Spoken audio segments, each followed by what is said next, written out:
Hey everybody! So as of recording this, I am on my 10th month of walking 10,000 steps a day.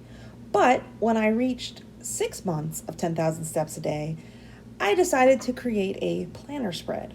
So I wanted to show you how I created that, but also talk about my 10,000 step journey. So I'm using a passion planner and I'm washing off the dates because I'm just using the columns. And originally I was going to lay down the month stickers first, but instead I decided to try a different approach. And I actually ended up cutting out checklists and then using Erin Condren size headers to kind of block off the today focus section so I could actually put months down. And as you will see, I did have to make some washi adjustments along the way. So that first column, I'm eventually going to put in gray when I remember to put the colors correctly. And that first column is going to represent August. August is not the month that I started my 10,000 step journey. It was actually in September. And the reason that I started this journey was because of something called Steptember. Now, Steptember happens every single September. It is a fundraiser for cerebral palsy, and the goal is to get either 10,000 steps a day or some other movement equivalent.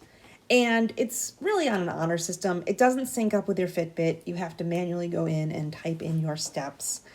And this was something that my work did, so I was part of a work team. And I was actually part of a team the previous September too. And that one, I was not as committed to walking 10,000 steps a day. I think after the first few days, I kind of just gave up. But there was something about this September that I said, you know what? Let me just see if I can commit to 10,000 steps a day, every single day, just for a month, just for the fundraising efforts, just to say that I did. And so the challenge was born.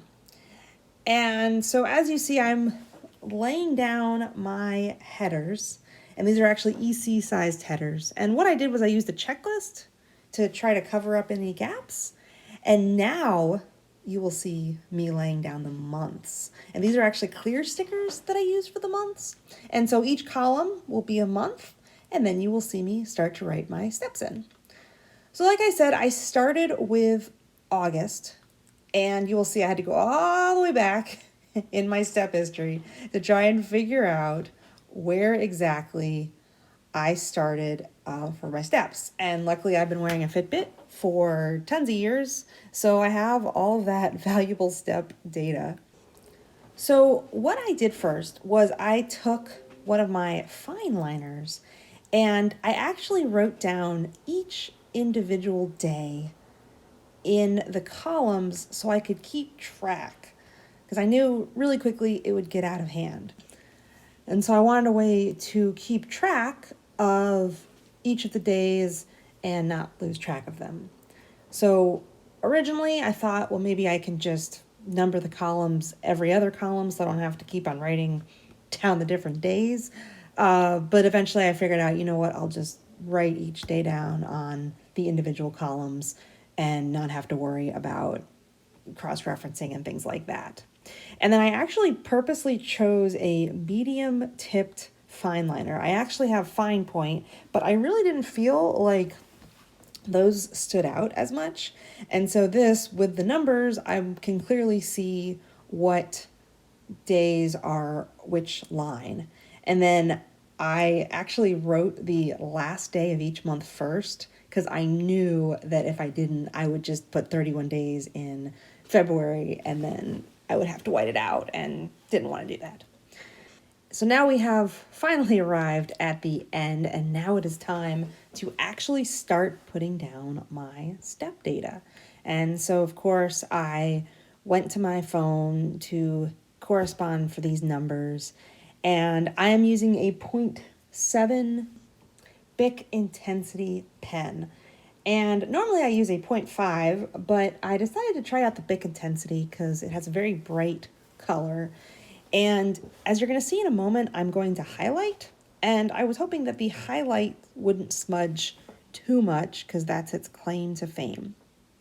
So in my first month, I'm writing out all of my steps for August, and notice how there's not a whole lot that are 10,000. But what I decided to do after I finished writing out the month was I took my highlighters and I went through and I used gray to highlight any steps that were over 10,000. So you can see there's a few. And then what I did was I took my red and I highlighted any steps that were under 5,000. And you can see there's actually quite a few. I would say there's just as many red as gray.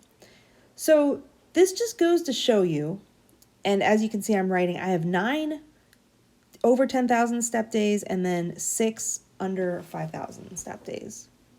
So this just goes to show you that I was starting not on a path of 10,000 steps every day.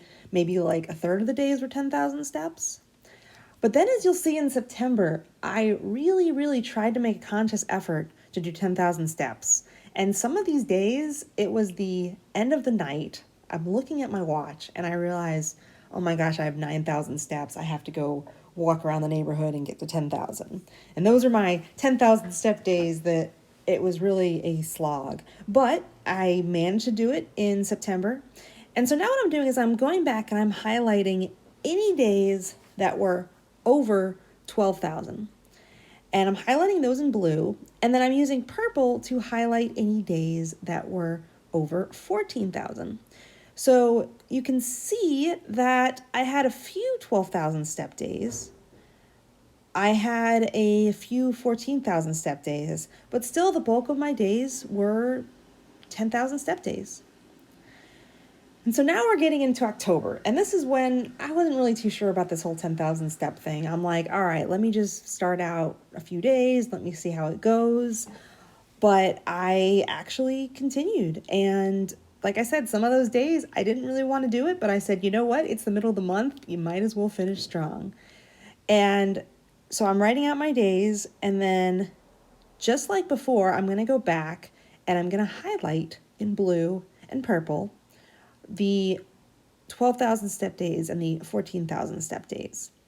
And as you're going to see, some months I barely just got 10,000, and then some months I really shined. So at the end of September, I actually had a 20,000 step day, which was really cool. And in October, I had a good amount of 12,000 step days. You can see all that blue. And then I guess I had just a couple in October that were over 14,000, and then I had one 18,000 step day. So I did have some more 12,000 step days, but overall, you know, it was kind of a mix, kind of like September was. And here I am counting. I had 13 12,000 step days and then 4 days over 14,000. So now we're on to November. So we're getting into Thanksgiving and all that. And once again, I'm not really sure if I'm going to keep this 10,000 step thing up. I mean, we'll see. I think around November is when I kind of thought about giving it up and deciding that it wasn't really worth it, that it was kind of a slog. But the weather was getting really nice, so that certainly helped me. And I said, you know what, let's just keep it up. And if you can make it past Thanksgiving, then, you know, you can hang your head on that. And I said, all right. So this month, there's not exactly as many 12,000 step days, because a lot of times I was just getting the bare minimum and just trying to talk myself into this silly challenge. And then there's a couple of 14,000 step days, but you can see there's not nearly as much blue and purple in November as there was in October and September. And so that's why I want to stress to you the importance of just sometimes you just got to do the bare minimum. And for me, 10,000 steps was just the bare minimum. And that'll have to be good enough, you know? I no need to beat myself up over it. My goal was 10,000 steps. So now we're into December, and December I actually had a cruise in the beginning of the month, and I wasn't really too worried about my cruise. I'm like, I know you're going to get 10,000 steps on this because you're going to walk all over the boat. I was really more worried about Christmas, because Christmas there's not a lot of things open. I didn't know what I was doing, but I said, you know what, the weather's really nice. Let's see if we can make it through Christmas too. And spoiler alert, I did make it to 10,000 steps in Christmas. Although I will mention in December, my Fitbit died. And so I had to get a new Fitbit. So you're going to see a couple step days that are just 10,000. And that is because I had to use an alternate pedometer to track my steps. And that was really rough, not having a Fitbit. But eventually I upgraded and got a Versa 2. And you can see in December, I had quite a lot of blues and purples. So I'm back on my 12 and 14,000 days. And then I even had a 20,000 step day in December. And I'm not exactly sure what I did that day. I don't think it was my cruise, but hey, whatever, I had 20,000 steps. So December was looking pretty good. And then January rolled around, and once again, I was like, okay, it's the new year. We're going to do this. And I said, all right, fine. Let's do it. And actually, I remember for New Year's Eve, we went to Laughlin and then walked across to Arizona to celebrate New Year's Eve in 2 different time zones. So I actually have quite a lot of steps in December, and then I had 18,000 steps in January. So I said to myself, well, you've got this many in January, you just got to keep going, right? So I kept up with it for January. I started off really strong in January, but you're going to see I kind of tapered off with those more than 10,000 step days. I didn't have quite as many. Most of them were 10 or 11,000 step days, but that's what happens. And then finally, we come to February. Now, February was actually my birthday month, and so I used the logic of, well, you can't, give up in your birthday month, right? And I think for my birthday actual day, I think I just walked the bare minimum of 10,000. I don't even know what I did. I generally don't have very exciting birthdays. But yeah, once again, right, just doing the bare minimum a lot of days, and sometimes that's enough. And then in later months, I will try and up my step count, but some months I'm not feeling it. And some months I say, you know what, just get to 10,000 because it's enough of a challenge for you, but it's not too overwhelming. And so essentially, that's what I've been doing. These are my 6-month steps, and this was, my journey so far. And feel free to like and subscribe because I plan to talk more about how I achieve this goal. But there you go. That's a little overview of my journey. So thanks for watching.